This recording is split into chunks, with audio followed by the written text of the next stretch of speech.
Right, ladies and gents, another episode in our Masters series. When I was thinking about the Fife Canary, you know, there are many names who've done incredibly well on the show bench with the Fife over you know, the last, 40 or 50 years. But one name, certainly over the last 30, 35 years, really stood out. And it is, of course, my erstwhile, long-suffering partner, Gerald Spencer. So, as always, mate, thank you. Thank you for your time. I know you hate these things. I do. But I think, you know, one of the things that I'm trying to do in this series is to, you know, encourage people into developing a successful stud of birds. With the Norwich, we've spoken to Keith. We'll speak to Keith. With the Borders, we've spoken to Phil Warne. Zebra Finch's Peter Harrison. So, you know, I'm sort of talking to people who have been at the top of the game, not just once, but year in, year out. And that, to me, is the sign of a true stock person. So I guess the first question, and I know, you know, in previous episodes we talked about that one bird, I think a buff cock that you bought in many moons ago, and it really a red 20. Red 20, yeah. I knew it was a red ring bird. I couldn't remember the number. But how many years ago was that, mate? Probably 25, 30 years. Yeah. 30 years since, and he can still remember the ring number. And that, I think, I remember that more than some of these. Yeah, and I think that tells you, you know, the first thing when it comes to building a winning stud of birds, in that it's that attention to detail. But the first thing that we'll cover is the acquisition of stock, mate. And I think, you know, important to have an idea of the bird in your mind and the kind of birds you want to breed and the sort of the features that you want to have. But what would you say? What would your advice be on that first acquisition, getting those first birds in? You've got to go to shows. Yeah. See who's winning. See who's doing well. Not who's one. There may be one bird on what's got best in show, but look at his other birds. Where are they? Yeah. That bird that's on that top table, he might not. That's the only one that's won. All the rest not in first 7. Yeah. That's not the man to go to, really, is it? No, and it is very much that, isn't it? It's about looking at. You've got to go to shows, see who's winning, and in particular if you like their birds, and yeah, you know what I mean. And I think it's what they're doing with say they enter 30 birds. Where are them 30 birds? Are they all in tickets, or is there only 2? Yeah, and that's more than in tickets. That's what you really want to be looking at. Not just that one show. You've got to go to another show and another show. And if he's doing the same as these shows, then yeah, that's the person to go and see. And I think that's really important. I think looking at the performance of the stud and not just an individual bird, isn't it? It's looking at saying, okay, has this person got quality across their team, as opposed to just one bird that might have won the show? I think in all years, I think maybe 5 people have had birds on. It's not many more, I can tell you that. Yeah. Not many more at all. No. And then I guess the next question then is the sort of, you know, not everybody will have, I mean, every birdman in his bird room would do it differently again. So you've got a number of cages in here. Is it 90 odd cages you've got? 98. 98 cages. Got a small flight in there, and I'm sure if you were doing it again, you'd do it a little bit differently. I would. But it's you know, it's a setup which has been developed over time, and over many years, and you know, it will have been tweaked. It's been extended at a time as well. In terms of then, you know, quality is everything, isn't it? But in terms of the number of birds, do you sort of think, okay, well, I'm going to keep, as part of your structure as developing the stud, do you think, okay, I'm going to keep this many hens and this many cockbirds, or does the quality determine the numbers? I like to keep about 30 hens. Yeah. 30 hens, and say 10, 12 cocks. Yeah. Six yellows, 6 buffs. Yeah. Failed last year, but.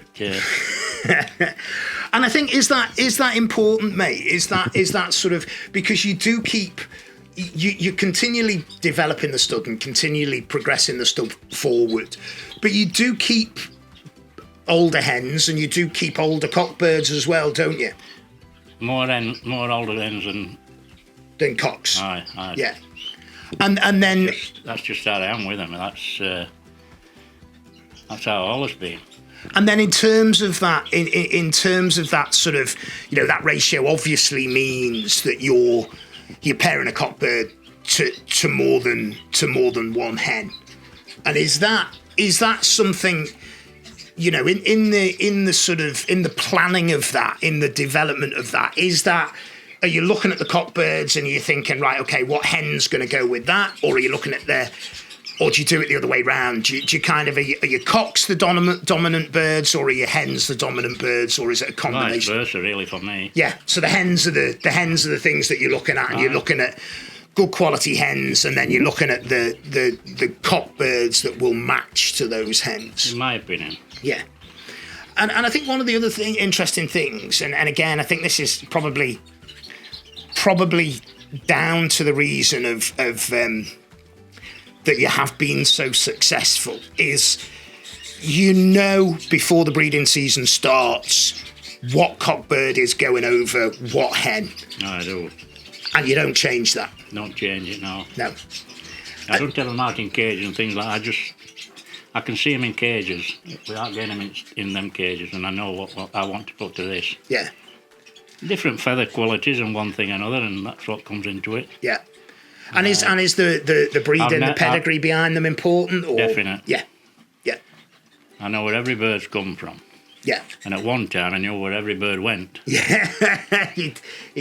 But now, I don't know, I just got a bit fed up, sort of thing. Yeah. Basically, how it is, I've just got a bit fed up. Yeah. And I've still, wrote down who's got them, sort of thing, but it's not gone in my book like it has over years. Yeah, my name's in there a few times, everybody. But I think that sort of that pairing process, is it because you do spend a lot of time in the room. That pairing process, you've talked about feather, you've talked about the pedigree of it, the importance of that. You've talked about, and we were talking off camera before. You've got there's 3 birds here in the cages, a couple of clears and a tick bird. And that was off an old clear buff hen and a variegated yellow cock, and that was the the pairing that you wanted to do, but it took a while to come through. Like tigers first. Yeah. I had 2 rounds of clear eggs, but that's how I work out. If I want that cock to go to that hen, I'm not putting any others. No, and I think that's that's important. And then, and when you're doing those pairings, Gerald, is it about producing birds for the show bench that year, and also producing birds for the next breeding team? Are you thinking about the shows, or are you thinking about, actually, I need these birds for next year? What's at the forefront? Bit of both. Yeah. I mean, I'll go back to that variegated yellow cock and that clear buff hen, the 4 light tigers for 2 rounds. I then got 3 fertile eggs, and I lifted her and put her down again. Right. It's no good putting different cocks over. It's no good at all. No. I've seen it happen. I've been in sheds where it's happened. One person's in Terry Kelly's book, and I was down there. I says, "Tommy, that's different cock." He said, "It don't matter, they're brothers." I thought, well. Yeah, and I think that sort of the meticulous nature of it, I think, is important. And in terms of, because you will keep brothers, won't you? And you'll keep, if there's. Are you looking at a ratio of the quality of young from the nest when you make your decision on what you retain? Are you looking at what they've bred? Are you sort of sitting there thinking, okay, well, this bird's bred me, it's bred me 6, and I like all of them. So, or are you thinking, okay, well, that's done its job for me now, and I'll keep moving forward. How does that work? Sometimes, I mean, I've showed you earlier on. There's it's a cinnamon, isn't it? Yeah. It's a one nester, and so I can't really. What can I say? I don't know if if there were more fertile eggs, what that bird would have been, what other birds would have been like. But that bird is, I think, is a cracker. Yeah. I don't know really. I'm lost now. Okay. So I think one of the things then, in terms of the pairing, you talk about the bird is predominantly feather, isn't it? And the quality of the feather in the birds in your room is and always has been. It makes the birds. And is there a sort of, is it just a visual study that you do on the feather, and that's something that you've done? Hard to explain, isn't it? Because it is hard, aye. It is visual to me. Yeah. And are there particular features, if you were looking at a hen bird, for example, are there particular features that you're looking for in that hen that you go, okay, that's the bird I'm going to keep? Because a lot of the birds in here, and it's been the case for many, many years, that they're visually very similar, aren't they? Yeah. There's not a huge difference between the stud. They've got that stamp on them of your profile and your birds. So as you're doing the pairing, is that something you do on? Is it something you do on paper? Is it something you do in your head? Is it? I put it down on paper, but majority of it's in my head. Yeah. It's in my head. And so you start. Do you start with a selection of hens to start with? Then I get my hens to start with, and then I pick my cocks what I think's suitable for them. Yeah. And I think one of the things, mate, is that I will have my best. What I think. Say I've got 3 green yellow cocks. I'll also have my best. What I think's my best one, sort of thing. Yeah. Maybe a third one. Maybe sometimes comes into action, but. It's usually either 1 or 2. Yeah, and I think that's really it's really important, isn't it? That you don't necessarily use all of the birds, all of the cockbirds anyway. That you keep. You've got them there. You've got them in some instances as a contingency. They're good birds. They'll do the job you want them to do. But actually, sometimes it's like, no, okay, well, 1 and 2 are going over those birds. That's it. Yeah. That's what I do. I don't. It's either 1 or 2, and if 3. If I lose one. Yeah, and I think that that's part of livestock, isn't it? Is having that sort of contingency.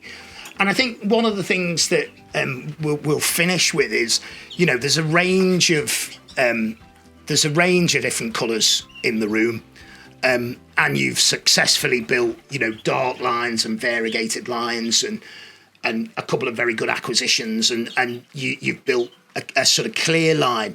When you're looking at establishing a different colour type in the room, is it a plan in your mind that you think, okay, well, 3 years and I'll be where I want to be, or is it as structured as that, or is it very much okay? Well, this and this will work together, and then we'll see what they breed, and we'll see how we develop it from there. It does come over a period of time, 2 or 3 years, but like I say, fetch a cock bird in and breed with that cock and see what produces. If I like them, I don't keep any cocks off that cock. Yeah. For 3 years, sort of thing, and then you build your own line, don't you? Yeah. And I think that's the important thing, isn't it? And again, it's interesting to sort of talk about the dominance of the hens in the stud, because I think a lot of people will think, actually, you can run a cock over multiple hens, and you can. It takes time.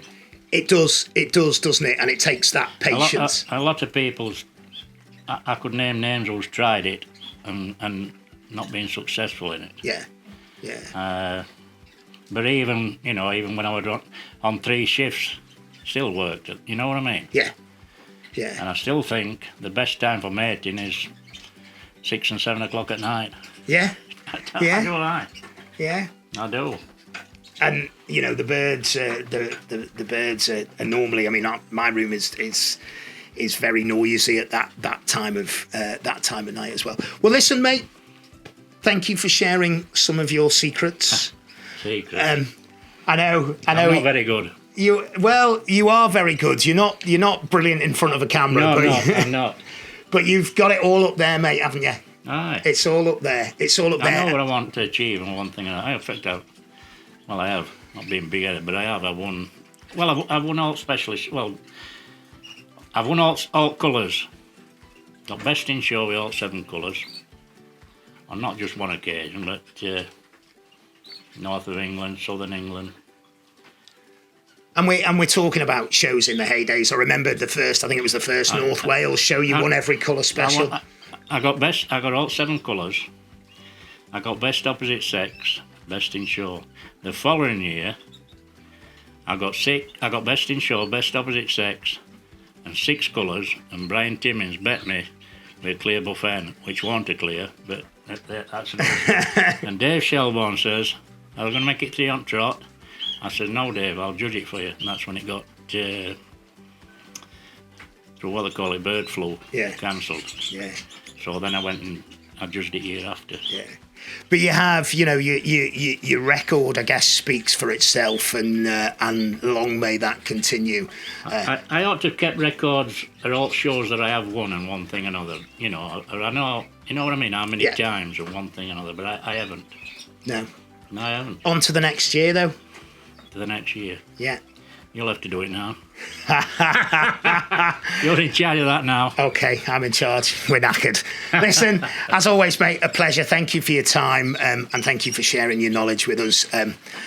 If you've enjoyed this, hit a like, hit a subscribe, hit the notification bell. You'll get a notification every time we put a new video out. Until next time, everyone, take care.